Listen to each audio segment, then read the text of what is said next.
सभी को शुभेच्छा, हैप्पी थॉट्स। आप सभी का सीक्रेट्स ऑफ मनी इस व्हाट्सएप कोर्स में हार्दिक स्वागत है। मेरे पास कम क्यों है जबकि मुझसे भी कम योग्यता रखने वालों के पास ज़्यादा है? मुझे अपनी ज़रूरतों को पूरा करने के लिए लगातार संघर्ष क्यों करना पड़ रहा है? सुरक्षित जीवन जीने के लिए क्या दौलत का जमा करना इतना महत्वपूर्ण है? अगर मुझे आगे बढ़ने वाले करियर और बेहतर पारिवारिक जीवन के बीच चुनाव करना है तो मुझे कौन सा विकल्प चुनना चाहिए? पैसे और संपत्ति को लेकर लोगों के मन में कई सवाल होते हैं। इन्हीं सवालों से यह भी पता चलता है कि वे जीवन को कैसे देखते हैं। नकारात्मकता पर आधारित गरीबी, अभाव और तंगी के नजरिए से या सकारात्मकता पर आधारित अमीरी के दृष्टिकोण से। जीवन को गरीबी के दृष्टिकोण से, नकारात्मक और कमी की भावनाओं से देखने वालों को हम सर्वाइवर कह सकते हैं, यानी ऐसे लोग जो हार मान चुके हैं, जो मजबूर होकर अपनी हालत से समझौता कर लेते हैं। यह दृष्टिकोण रखने वाले हमेशा शिकायत करते रहते हैं क्योंकि इनका ध्यान हमेशा लोगों की गलती पर होता है। इनकी वजह से हम गरीब रह गए, यह कमाते तो हम भी अमीर होते इत्यादि। उनके भीतर यह धारणा घर कर चुकी होती है कि मेरे पास कम है या नहीं है। वे खुद को बेचारा, बेबस और लाचार समझते हैं। कमी के ऐसे नकारात्मक विचार उनके जीवन में ऐसे हालात पैदा करते हैं कि उनके पास जो कुछ भी पहले से बचा हुआ होता है वह भी चला जाता है। ऐसे लोग अभाव और कमी के दुष्चक्र में फंस जाते हैं और इसी को वे अपने जीवन की सच्चाई मान लेते हैं। दूसरी ओर अमीरी का दृष्टिकोण अपनाने वाले अक्सर देखते हैं कि जीवन में बेहतर चीजों को कैसे हासिल किया जाए। इन्हें हम स्ट्राइवर कह सकते हैं, यानी जो आगे बढ़ने के लिए प्रयास करते हैं, संघर्ष करते हैं। इनका आंतरिक विश्वास होता है मुझे और ज्यादा चाहिए, जिस वजह से इनका ध्यान लोगों के धन और कामयाबी पर होता है। इनकी उपलब्धियां जीतने की इच्छा से उत्पन्न होती है। मैं अपने जीवन में कैसे आगे बढ़ सकता हूँ, कैसे सफल होने के लिए मैं क्या कर सकता हूँ, जैसे सकारात्मक विचार उनके अंदर चलते हैं।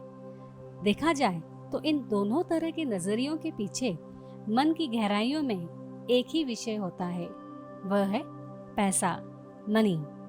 जैसे हार मानने वाले लोग पैसा नहीं है, कम है, यही सोचते रहते हैं, तो दूसरी ओर प्रयास करने वाले लोग भी पैसे कैसे आए, कैसे विकास हो, यही सोचते हैं। यानी दोनों के मन में पैसा यह कॉमन विचार होता है। मगर आज हम दोनों के परे तीसरे दृष्टिकोण को समझेंगे, जो है समृद्धि भरा दृष्टिकोण।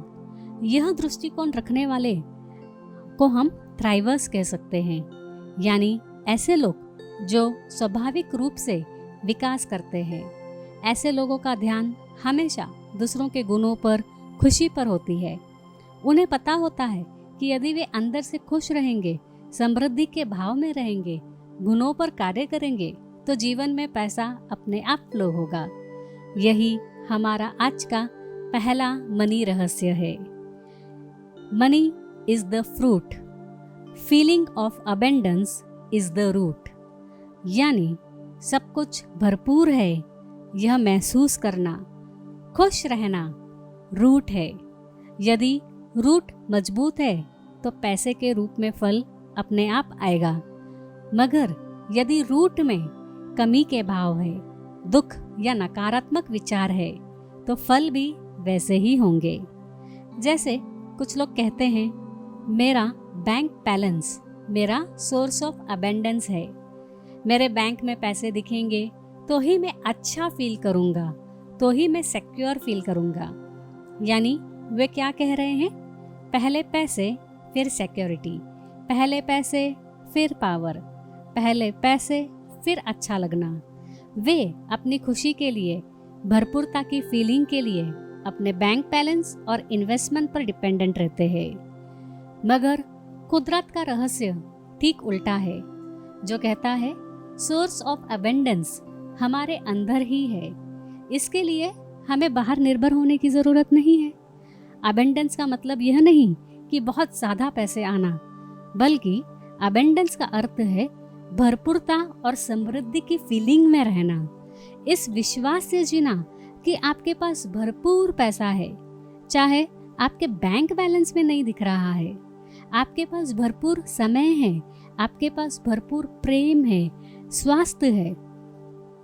जो लोग इस भाव में रहते हैं, ऐसे लोगों के साथ अक्सर देखा गया है कि भर भर कर उनके जीवन में कॉन्टैक्ट्स, रिलेशनशिप, नेटवर्क और मनी फ्लो होता है। इसका साइंस भी है। साइंस कहता है all the result that happens is based on vibration, law of resonance. यानी हमारी भावनाओं की तरंग रिजल्ट लाती है।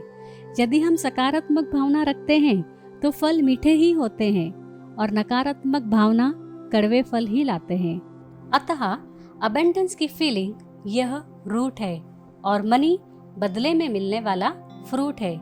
हम अब भी फीलिंग ऑफ अबेंडेंस में रह सकते हैं, मगर हम वेट करते हैं ऐसा हो जाए फिर मैं अबेंडेंस फील करूंगी। हमने रूट को फ्रूट बना दिया है। यानी हम कहते हैं पहले मनी फिर फीलिंग, जबकि यह रहस्य उल्टा है, पहले फीलिंग फिर मनी। आप अब भी सकारात्मक तरंग ध्यान द्वारा महसूस कर सकते हैं। इस वीडियो के साथ एक ध्यान का ऑडियो भी दिया जा रहा है, जिसे आप चाहें तो अभी सुन सकते हैं या फिर कल दिन भर में कभी भी इसका लाभ लिया जा सकता है। आज हमने पहला रहस्य समझा, money is the fruit, the feeling of abundance is the root. कल शाम को दूसरे रहस्य के साथ फिर मुलाकात होगी। तब तक के लिए धन्यवाद। Happy thoughts.